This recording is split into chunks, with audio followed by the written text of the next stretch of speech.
Visticamāk, mans attiecības ar grāmatām sākās no tādas milzīgas vientulības. Jo mēs dzīvojam Liepājā, un es dzīvoju kopā ar mammu, Omīti, kuras sauc par Omīti, bet viņa bija mammas krustmāte, un Omītes mammu, tātad 4 sieviešu kompānija. Un visas viņas, protams, strādāja. Vecā tantīte nestrādāja, bet viņa bija ļoti aktīva. Viņa vienmēr kaut kur devās vai nu uz kapiem, vai nu uz laukiem. Un es ļoti bieži biju mājās viena pati. Un tad, kad es nebiju mājās viena pati, kad mamma bija mājās, tad mamma vienmēr bija ar degunu grāmatā.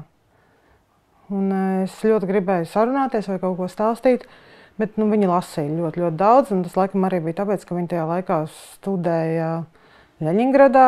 Viņai bija jāizlasa visi kopotie Ļeņinu rakstu krājumi toreiz vēl. Un, protams, ka ne tikai. Es atceros, ka viņai Dostojevskis vienmēr bija rokās. Un tāpēc viņa man arī teica, ka man jālasa Dostojevskis, bet es biju tik greizsirdīga uz Dostojevski, ka es nelasīju principēc. Un mans attiecības sākās tā, ka viņai tas grāmatplaukts bija mums pie gultas, bija ļoti maz istabiņa. Un man patika iztēloties, ka es esmu ziņu diktore. Un tad es ņēmu grāmatas un vienkārši skaļi balsī lasīju. Līdz es nonācu pie dzejas plaukta, kas mammai bija ļoti plašs tajā laikā. Un man priekš tām ziņām likās, ka tie dzejoļi piemērotāks formāts, jo tu nolasi vienu dzejoļu, tā kā viena ziņa. Bet tā es arī, es skaļi lasīju dzēju. Es nezinu, vai es kaut ko sapratu, bet gaņām, ka kaut ko sapratu. Un bērnu grāmatas bija tā Spriedīšu bibliotēka, bet ne viss man patika no tā. Man arī dažās bija tā kā garlaicīgi, es atceros. Es nevarēju nosēdēt mierā. Līdz ar to ar dzejoļiem bija daudz vienkāršāk. Es atceros, ka mammai bija lielā klāstā Imanas Ziedonis, Epifānijas man ir aizķērušās. Jo tur man likās tā interesanti, kā tas ir sēdēt ielas vidū zem rabarbara krūma, piemēram. Un es to tā varēju vizualizēt, un arī rabarbara lapas man nebija svešas, jo es diezgan bieži tiku sūtīta uz laukiem vasarās. Un tur tiešām varēja jau vasaras beigās tā zem viņiem apsēsties. Un tad, Ojārs Vācietis bija arī ļoti, ļoti daudz. Bodlērs man ir aizķēries, Ļaunuma puķis no tā laika. Man ļoti patīk tas, ka vienmēr jābūt norēbušam. Un es kā bērns jau, protams, uztveru to, ka vienmēr jābūt ir tā kā iedzērušam. Šī grāmata laikam vēl ir Bībele pat laban. Tā ir Roņa Laupītāja meita, Astrids Lingrēnas. Un es ļoti tajā laikā identificējos ar Roņu. Un es ļoti gribēju būt tāda kā viņa. Jo bija diezgan daudz bailīgu situāciju arī man bērnībā. Un man ļoti patika tā ideja, ko Lūvise, Roņas mamma, teica Roņai, ka ir jātrenējas bezbailībā. Arī Matis to teica, tēvs ar viņai to teica. Un tad kā Roņa tur lec pāri tai grāvai lielajai un kā mācījās nebaidīties no troļļiem. Bet tās harpijas gan. No tām tā kā no visa nebaidīties arī nedrīkstēja. No kaut kā bija jāpiesargās. Bet tad tā mana pasaule, es tik ļoti biju mežā kopā ar Roņu un Birku tajā Lāčalā. Man arī tas likās tik ļoti romantiski. Un es arī biju iztēlojusies, ka es izaugšu lielākā un man būs draugs un mēs dzīvosim mežā. Un tad mēs apprecēsimies un dzīvosim laimīgi līdz mūža beigām. Bet par to mācīties nebaidīties, tas ir tas caurvīm arī manu tagadni šodien. Jo šodien dzīvot bez mācīšanās nebaidīties ir sarežģīti. Tā kā te var to spēku atrast. Laikam jau jārunā tad ir par to pamatskolas laiku. Tur jau viss sagriezās ar to lasīšanu un laiku, jo es mācījos mūzikas skolā. Un tas grafiks bija ļoti, ļoti saspringts. Un jāteic, ka es tajā laikā noteikti vairāk lasīju notis nekā grāmatas. Jo, lai visu uzspētu, nebija daudz tā brīvā laika. Patiesībā tas nepārtraukti pietrūka. Bet tad bija vasaras, kurās arī bija jāspēlē. Jo tu vienmēr tajās maija beigās ieradies mājās ar kalnu ar notīm, lielām un mazām formām, kuras līdz septembrī bija jāiemācās. Bet es atceros, bija viena vasara, man ir 13 gadi un ir jābrauc pelnīt naudu. Un bija tie apstākļi tādi, ka vajadzēja pelnīt naudu. Un mana mamma iekārtoja strādāt mazā karuseļu parkā, kas sastāvēja no veseliem 2 karuseļiem, tāds maziņš vilcieniņš un raķetītes. Un mana mamma lika tur strādāt par kasieri. Un tā kā es izskatījos vecāka, nekā izskatās 13-gadīgas meitenes, tad kaut kā mēs arī nomaskājām to, ka nepilngadīgs bērns sēž kasē. Kasē tomēr arī lodziņš vēl priekšā un tā. Un tad es ar tiem karuseļiem apbraukāju diezgan daudz Latvijas mazpilsētu. Kā Saulkrasti, Smiltenē, Ādaži, daudz. Un tad es atceros Mazsalacā, man bija līdzi kaudzē ar Remarka grāmatām, jo bija tā, ka mums 6 taisījām tos karuseļus ciet, un tad jau atkal tev ir kaut kur jāpaliek par nakti, un toreiz tā bija tāda kaut kāda mājiņa, kur bija jāiet vismaz 3 kilometru kājām. Varbūt tā distance tagad man liktos mazāk, bet toreiz man likās diezgan tālu, kad ir jāiet caur mežam un tā. Un man bija līdzi Remarka grāmatas.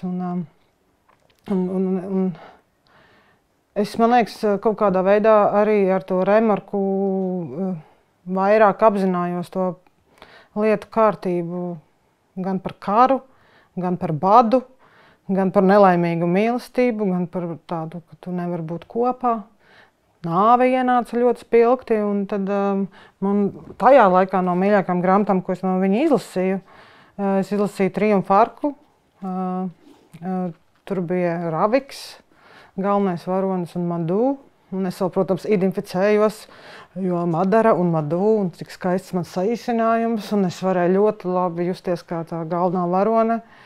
Un es atceros tos nakts murgus pēc Remarka lasīšanas. Man sapņos bija karš un tās bailes, un tad tā Roņa atkal nāca man talkā ar to, ka mācīties nebaidīties, bet to nebija tik vienkārši izdarīt.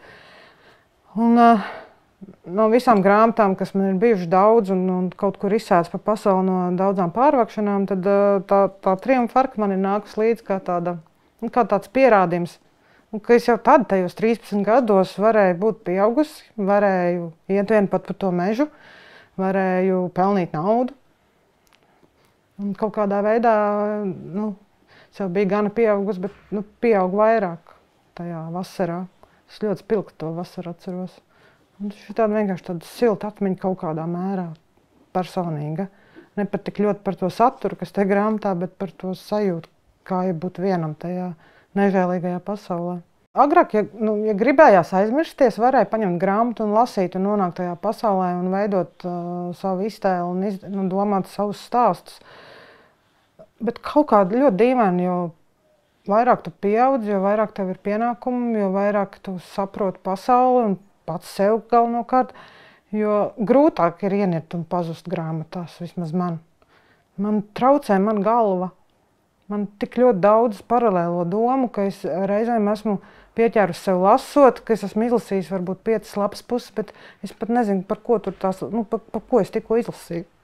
Attiecīgi, jā, ir palikušas sarežģītākas attiecības ar tādu daļu literatūras lasīšanu manā gadījumā. Tas neatiecas uz dzēju. Dzēju es varu lasīt, manuprāt, jebkurā vietā, jebkurā diennakts laikā.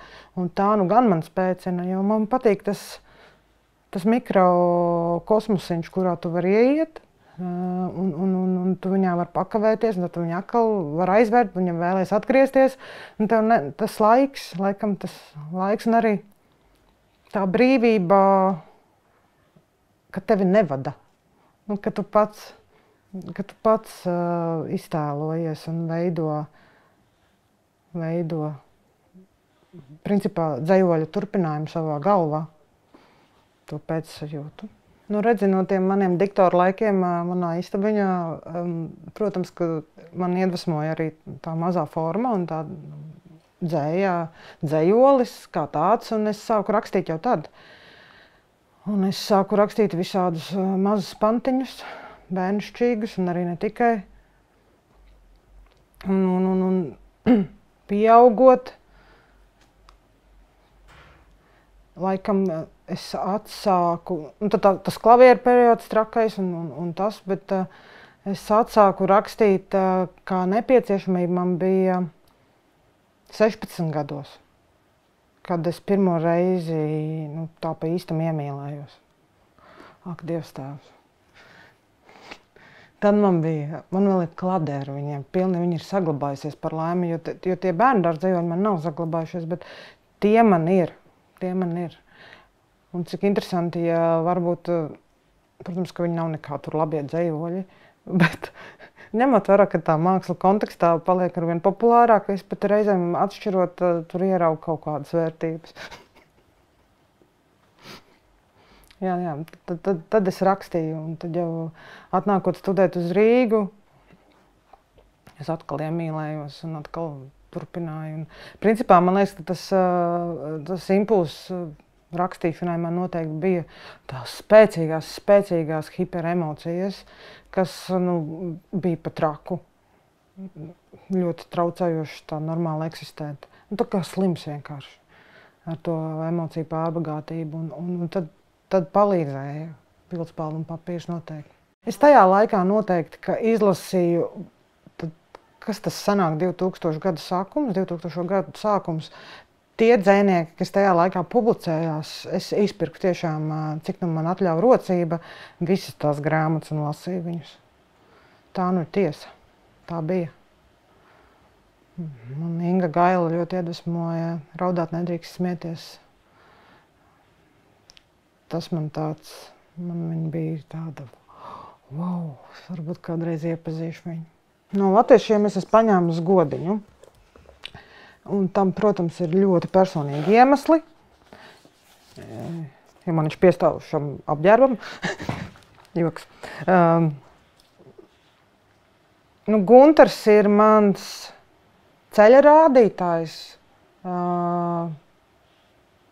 Tādā ziņā. Laikam jau jāsaka tā, viņš mani izcēla un ieveda tajā literārajā vidē. Viņš ir pirmais, kas man uzticējās. Viņš ir pirmais, kas man ir pateicis ļoti daudz laba. Jo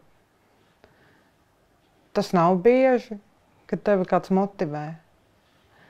Un viņš man motivēja ļoti. Mums veidojās arī ļoti siltas, tādas dvēseliski draudzīgas attiecības. Tā kā man nav tēva, tad man tā mūsu draudzība tādā ziņā arī bija ļoti unikāla, jo es sajūtu pirmo reizi, kā ir tad, kad kādam vecākam vīrietim, kas varētu būt mana tēva gados, es rūpu. Un man patīk, ka viņš man ir, šī grāmata man arī ir ceļojusi līdzi visur, kur es esmu. Jo man patīk, ka viņš man ir tepat blakus grāmatplaktā. Tā ir tāda drošības sajūta. Un, protams, es viņu arī ļoti vērtēju kā dzejnieku. Pirmkārt, kā ļoti drosmīgu dzejnieku. Tādu, kurš nevienu mirklī nav liecies un pastāvējis par savu ticību un taisnību. Un arī drosmīgi runājis brīžos, kad tas bija riskanti. Pret padomi varu, daudz zābaku pa manu zemi staigā. Es domāju, ka tur ir jābūt diezgan drosmīgam, lai kaut ko tādu pateiktu. Jo tajā laikā jau bija risks arī tāds, ka tev varēja kaut kur ieslēgt kādā pagrabā vai aizsūtīt prom. Jā. Man arī ļoti patīk tas viņa jutīgums un tas, cik viņš ir patiesībā ļoti trausls un emocionāls. Tas, kā viņš runā, bet ar ļoti tādu filigrānu pieeju visam. Amerikā es arī satiku savu topošo vīru, kurš arī tur bija dzejnieks, Efedujans. Un man mazākā plāna nebija par to, ka man būs aizbraucis meklēt vīru uz Ameriku. Pilnīgi nē. Un par to, ka mēs kaut kas būsim, par to jau mēs tā kā sapratām tikai pēc tās rezidences. Jo nebija tur tie apstākļi tik vienkārši arī tur mums abiem. Bet jā, fakts ir tāds, ka pirmais, ar ko es iepazinos, bija viņa dzeja tur. Un jāteic, ka tas man bija absolūti liels saviļņojums, jo viņš tiešām reāli labu raksta. Un tāpēc es jūtos ļoti pagodināta šobrīd arī viņu atzejot. Un šī grāmata man ir rokā beidzamā laikā visvairāk. Latviešu valodā tā sauksies Mana sirdsapziņa ir badīga lapsa. Nu jā, es varu nolasīt viņu dzejoli. Es jau teicu, man turku valoda ir vieglāk dziedāt nekā lasīt. Ja turku valoda ir vispār, man bija tāds atklājums, ka tu veido teikumu vienā vārdā. Viņi savienojas, tagad tādi lego klucīši. Un tad vārdi tiek savienoti ar patskaņiem. Un baigie tādi noteikumi, lai tu ar galvu saprast, kuru patskani tu vienos klāt tam konkrētam vārdiņam, nav. Viņi to dara pēc labskanības. Un tad es tā domāju, kā vispār viņi ir iemācījušies runāt, jo vienam labi skan tā, otram citādi. Bet, Efe piedod, kad nebūs tik labi izruna, bet es mēģināšu. Dikey. Hava alanınızdayız, sarılmışız. Bedenlerimizi birleştiriyor bir ufuk çizgisi. Lūk, un tajā atzījumā ātrijā ir vertikāle. Tas tikai nozīmē vertikāle. Esam lidostā, apskaujamies. Horizonts starp tevi un mani savieno mūsu ķermeņus. Lūk, tad man arī Efe tur skaidro, kā tu nesaproti? Viņš saka, reku ir debesis, reku ir zeme, un tas horizonts viņus savieno. Tātad tu esi debesis, es esmu zeme, un reku mēs savienojamies. Viņš ir arhitekts pēc savas pamatizglītības, un viņam ļoti arhitektūras zinātnē un arī filozofija, to, ko viņš ir papildus specializējies, ir klātesoša, manuprāt, katrā dzejolī. Manuprāt, mums Latvijā nav tik ļoti labi zinām tie turku autori, un tas ir Nācims Hihmets, kas ir absolūti viņam leģendārs dzejnieks, viens no pirmajiem modernistiem. Un viņa dzeja ir arī absolūti tēliem pilna, arī politiska, bet kad tu raksti par to politisko dzeju ar tādu, tā, ka tev tas netraucē, viņa nav didaktiska vai kaut kādā mērā. Viņš to savu daļradi un tās savas ciešanas tā arī tādos vārdos un tēlos ieliek, un tā viņa dzeja ir dārgums, un nevelti viņš arī ir diezgan daudz pasaulē, gan citēts, gan kā piemērs virzīts. Un, jā, tāds tā arī temperamentīgs turks, kurš ir nonācis savas daļradas dēļ cietumā. Un tad viņam ir vesela sērija ar cietumtiem dzejoļiem, un tās ilgas, un tas... Tur tu vari ļoti bieži spoguļoties par tām kaut kādām pasaulīgām ilgām. Jā, šo es noteikti arī iesaku palasīt. Ko jāuztais tāda maza dažādība? Tad, kad es mācījos Mākslas akadēmijas maģistrantūrā programmā Post, mums bija tāds priekšmets out of context, ārpus konteksta. Un vienu dienu atnāca Digis no Bolderājas pie mums, bez nekādiem paskaidrojumiem. Viņam rokā ir tāda rozā grāmatiņa šī, un vienkārši lasa. Un tad tu vari iztēloties, ka tev bez paskaidrojumiem, mēs neko nezinām par tādas grāmatas eksistenci, jo tā ir tikko karsti no tipogrāfijas, tiek lasīti lekcijas laikā šādi dzejoļi. Dzejoļi.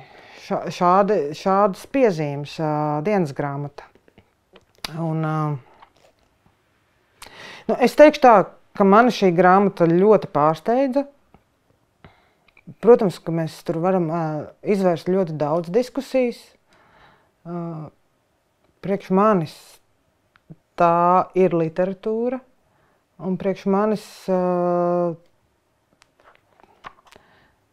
tas, kas mani saviļņoja, ja tā var teikt.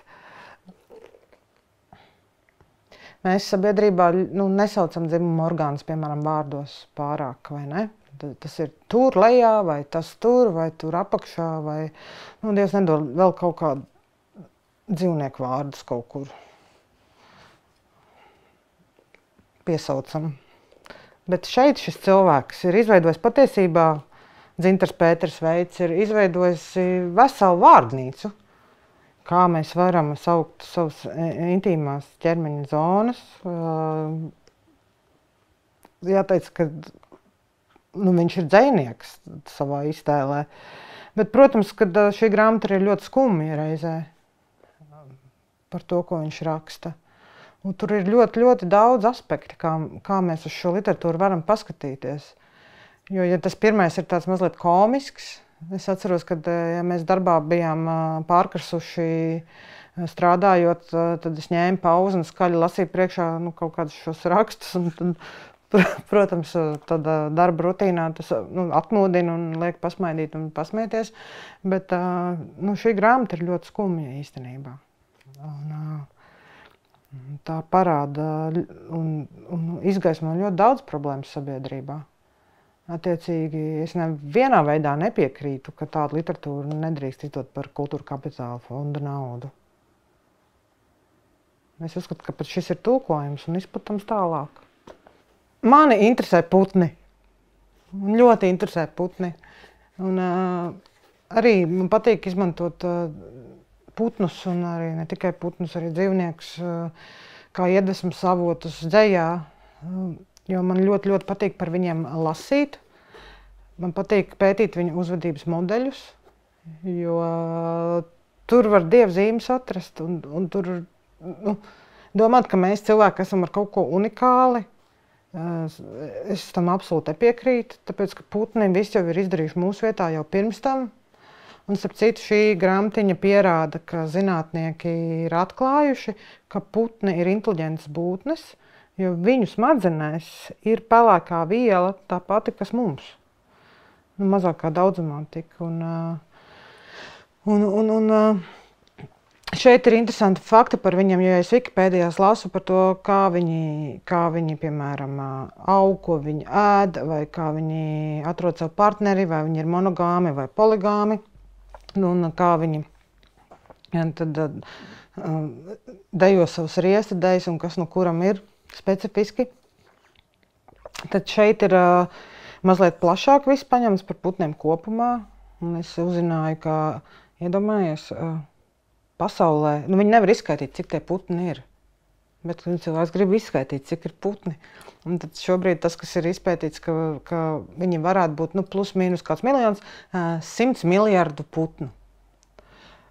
Un man piemēram patīk, es kaut ko tādu lasu, man tās kaut kādas ikdienišķās problēmas vai tas, kas mūs uztrauc, man viņš aiziet kaut kur citā plānā. Es sāku iztēloties, cik ir 100 miljardu putnu.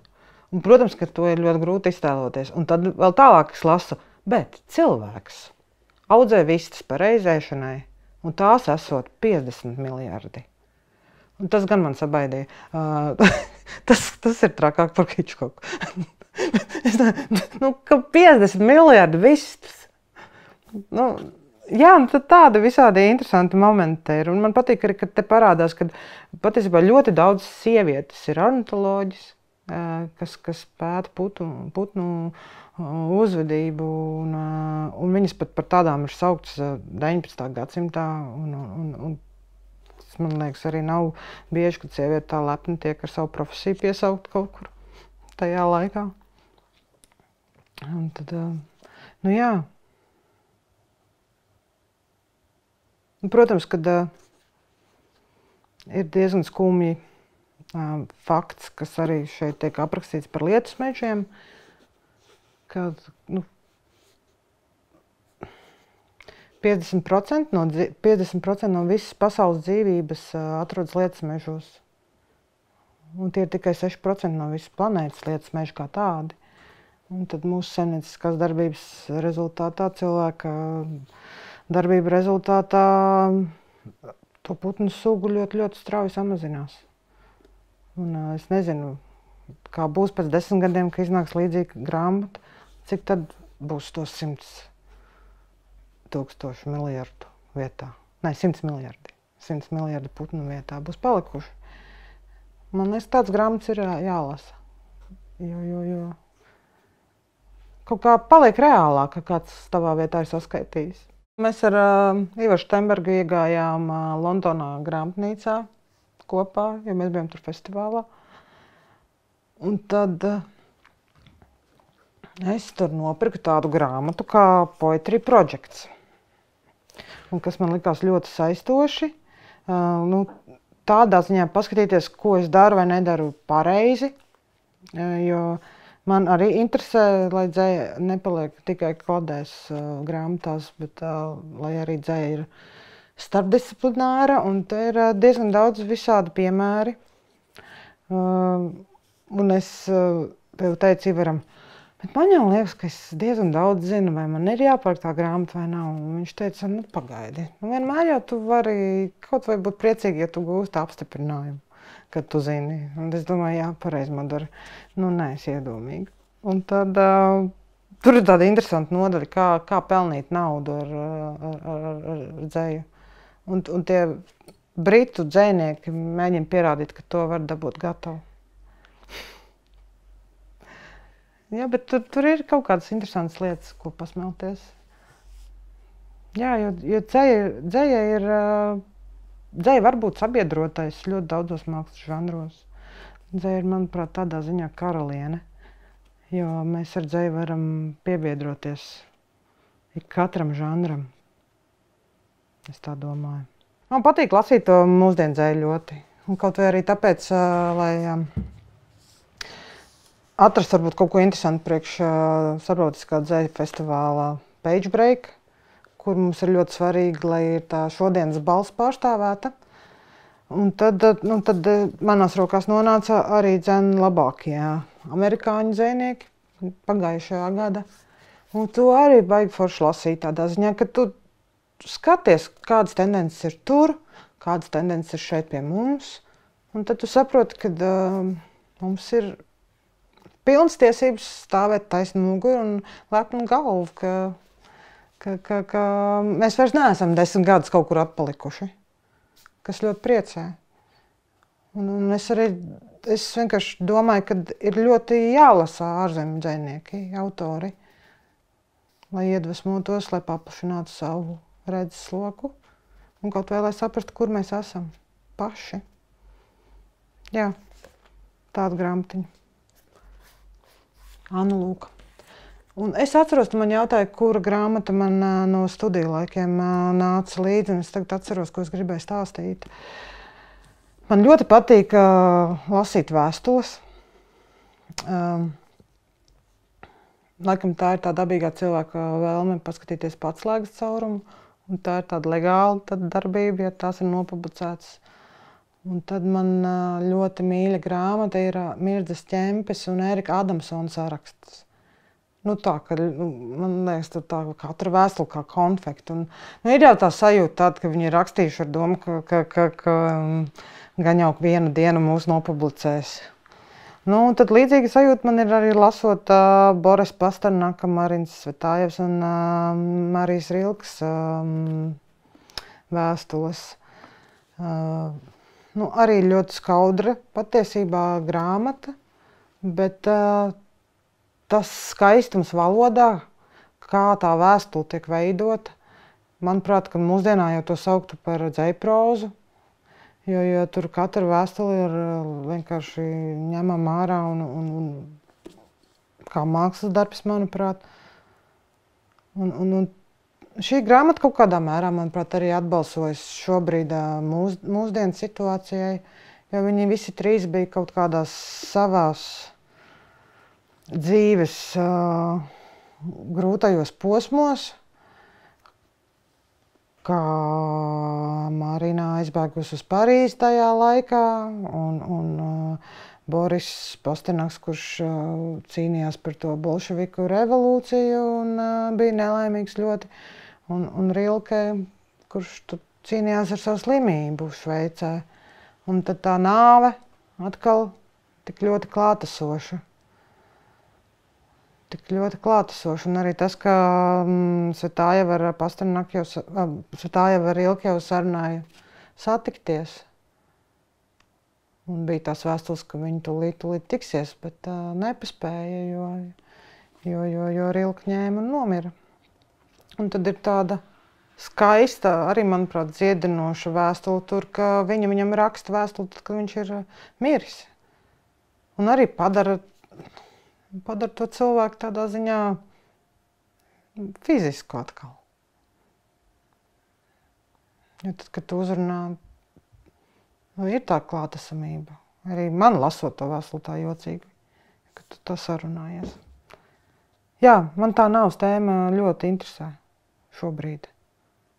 Šobrīd man viņa interesē, kāpēc aizmīlestības es iesāku, tā man kaut kā nelaiž vaļā, jo man arī aicina par to runāt kaut kādos un veidot citus projektus par šo tēmu.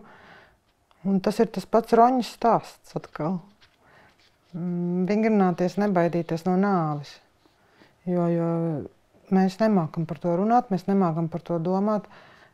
Mums ir ļoti bail no tā, visticamāk. Un tāpēc, manuprāt, tā ir metode, kad mēs to apzināmies, kad mēs mēģinam izprast tos dabas ciklus un padarīt to sev kaut kādā veidā netik nozīmīgu, tāpēc, ka patiesībā tā ir vienīgā lieta, ko mēs vispār zinām, kas ar mums notiks. Kā izslēgt to traģismu. Un kā to izdarīt, es tik tiešām mācos, jo es nezinu vēl. Bet es ceru, ka ar dienu jau dienas ar to varētu vieglāk tikt galā.